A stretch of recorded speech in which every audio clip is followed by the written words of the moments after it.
YouTube. This is it's a Monday video. Like I said, I promised I would at least do 2-3 videos during the week, and then weekends optional. Like I said, I'm not gonna do a whole lot of content, and this is not really a truck content. I figure I go ahead and swing after my last videos. If you watched, redoing the '98 GMC truck is as I tell before, it's being halted. That means I had to look for a truck that's in much better shape and more reasonable than what currently has been on there. Well, I currently have. Here's one truck I've looked up is really close to me. It's a 1994 Dodge Dakota Shorebed.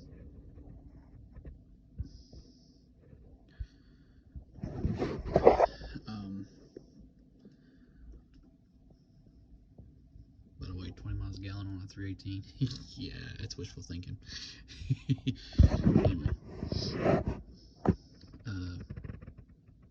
it's got brand new tires on it. It has new upper and lower ball joints, in and out tire rods. I've seen. By the way, I looked at this truck in person.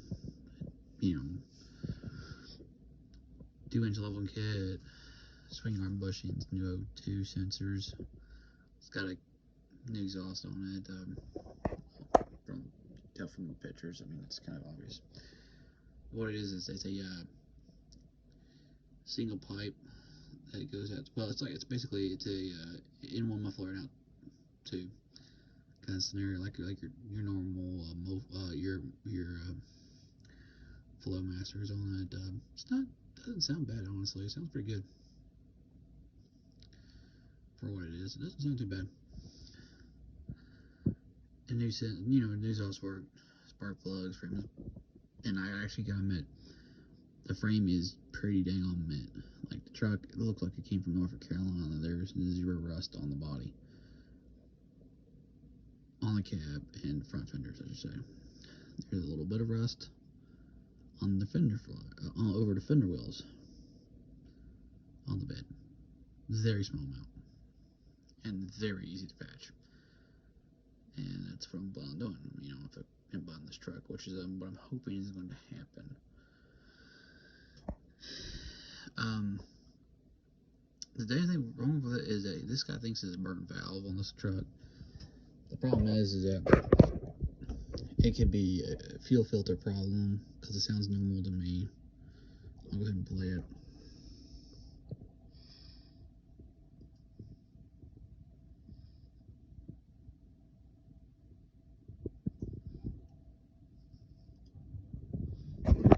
Sorry about that. I had to.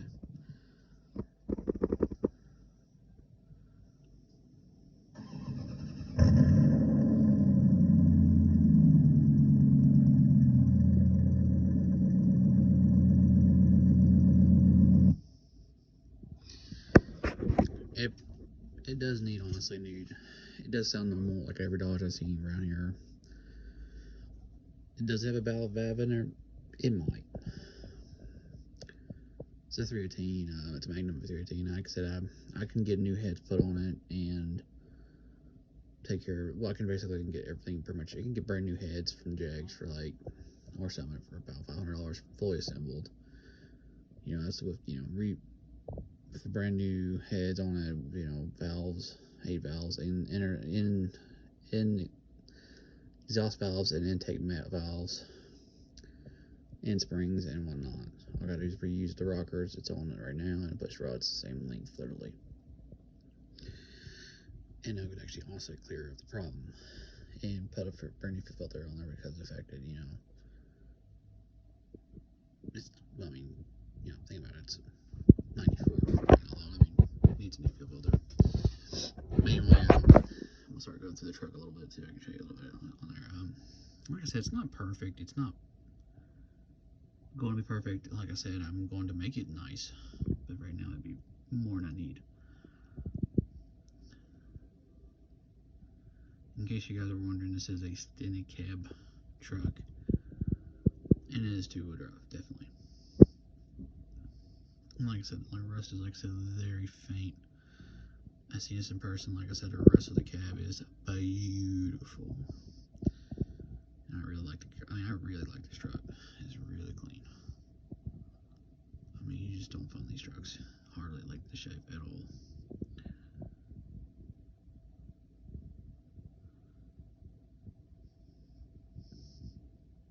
That's actually shade, for those who are wondering.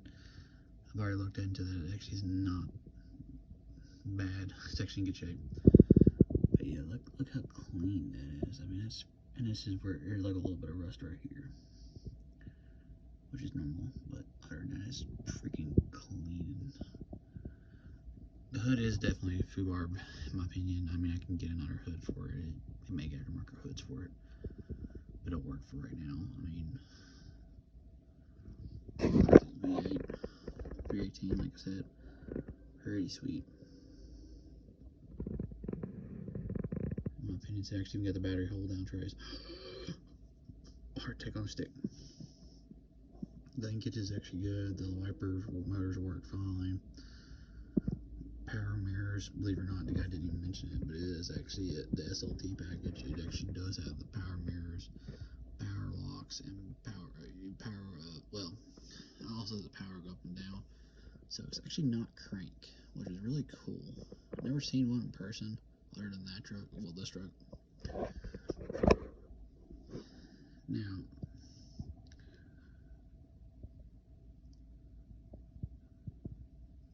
this guy's, like I said, he's wanting $1,500.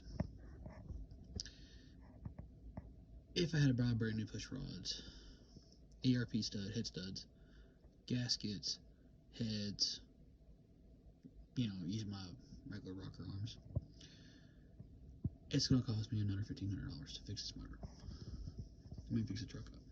But at that point, there ain't nothing wrong with that fucking truck. At that point. But that's the long stick. Now, if I don't have to buy push rods for it, it'd be about $1,200.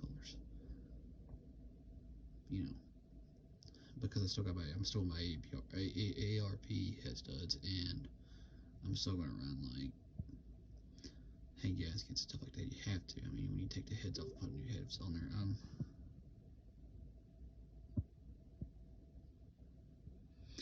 I also have a couple more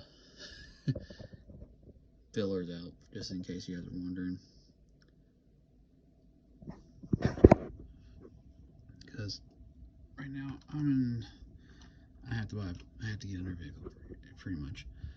And if it means I could have sold a car, even though it's not ideal, I still need, honestly, another vehicle besides Monte Carlo. At least enough time to, well, I'll be honest about it, upgrade my computer, upgrade the monitor, and do a few things I've been wanting to do for a while, because I've been working on trucks for a long while. So yeah, like I said, honestly, if I get a car, it's great. As long as it works, gets day to be, and not a rust bucket like the Monte Carlo is, and definitely lasts a couple of years, I'm fine with that. That means that when I get done with making my area look nicer, it just means that, honestly, it just means that I can save up money and get a really nice truck. Hey, look, save up about a 1-ton truck. It doesn't bother me. In fact, just because I get this truck, if I happen to get this truck, does not mean that I'm going to stop buying a vehicle. It just means that I got a solid truck, and I will be parking it probably at the end of the pad. But like I said, I'll be parking it, like I said, to work on it, obviously. So, in winter, I'm not worried about it. I just throw some weight in them right where the center axles is, boom, 4-wheel drive. So I ain't really worried about the weight of being 2-wheel drive. Now there is a couple options, like I said. Town car was one of them, as you've seen. I know this guy personally. This one's another one I'm looking at. It's a 99 Chevy Suburban Sport utility. The only thing wrong with this is actually, believe it or not, an axle. And guess what I happen to have in the other truck? I have currently I have a axle. So as long as this is actually, and it happened, I actually did talk to the guy. It is a 373, which is the same gear ratio that I have in that truck. And these Suburbans in Tahoe. It's the same axle basically across the board. Same, they're interchangeable. They're not like the MBS, which is you can get technically good. You could get, I think they start. You can get 99/2000 Tahoes, and then obviously 2000 above they had Suburbans that have the newer style. And that would be different axle type. That's when they start going different axles. This one's not. This one's really, really stupid easy. All I gotta do with this one is just literally take my axle out of this one, maybe out of my truck, put it in this truck, and boom, green 5.7 Vortec truck, literally. Little Suburban, I'm sorry. Basically a land yacht. And yes, if you're wondering, I can take the spark plugs out of what I got currently and put them in this one, and boots and all that. It's exactly the same motor and everything. It's what makes this thing not drivable is because, like I said, the rear end is basically, I talked to the guy, I know him pretty decently. So Ford Vortec 350 automatic needs passenger rear axle. This axle is trash. Not these, but this. And it's, you know, like I said, you can still move it and load it, and before engaged, no scammers, $1,000. Well, like I said, I know him personally, and if I can't, well, this Thursday, let me put it this way. This Thursday / Friday, I'm getting another damn bit. I'm either gonna get a truck or an SUV. I have brand new U-bolts too. For those who are wondering, yeah, I would have to take that. If I am getting this one and changing the axle out, I'm gonna put the brand new U-bolts for a lift kit in there. So yeah, I have freaking you know, like a brand new U-bolts that's ready to go for that truck. So don't have to worry about it. In fact, I was gonna do that with the other truck. Now, what are they wondering? I know some of them are wondering. Yeah, these are basically my two ones I'm looking at the moment. I know for a fact this is not going anywhere because of the fact that it's got 200,000 miles on it. But I know this motor runs great. It runs fantastic. It has a clean title. The frame is actually good. It just got a little bit of rust right down here, I think it was. Not on the frame, but actually on the body. Typical GM. But honestly, it's not a bad little vehicle. And I got tires around somewhere. In fact, most people would say, why are you getting a Dakota over something you could just literally put an axle underneath it and then boom, you already have the axle.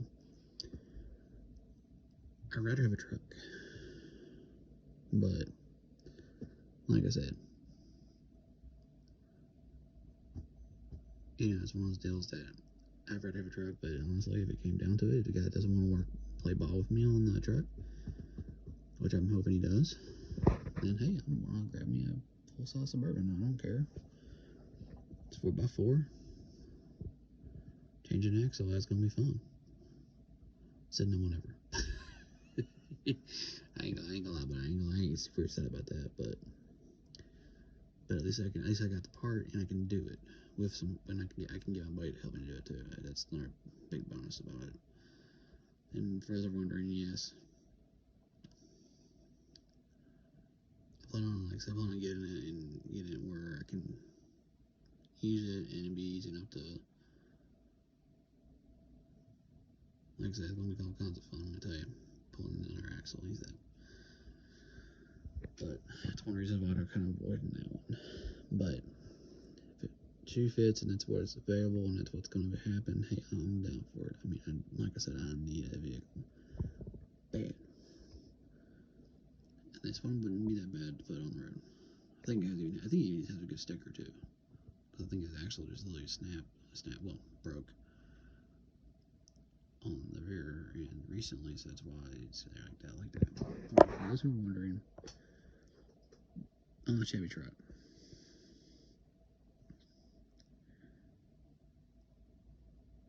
I'm not again. I mean, like I said, I'm waiting. I'm not. I might be getting rid of it. I might not. I'm just gonna say it like it is.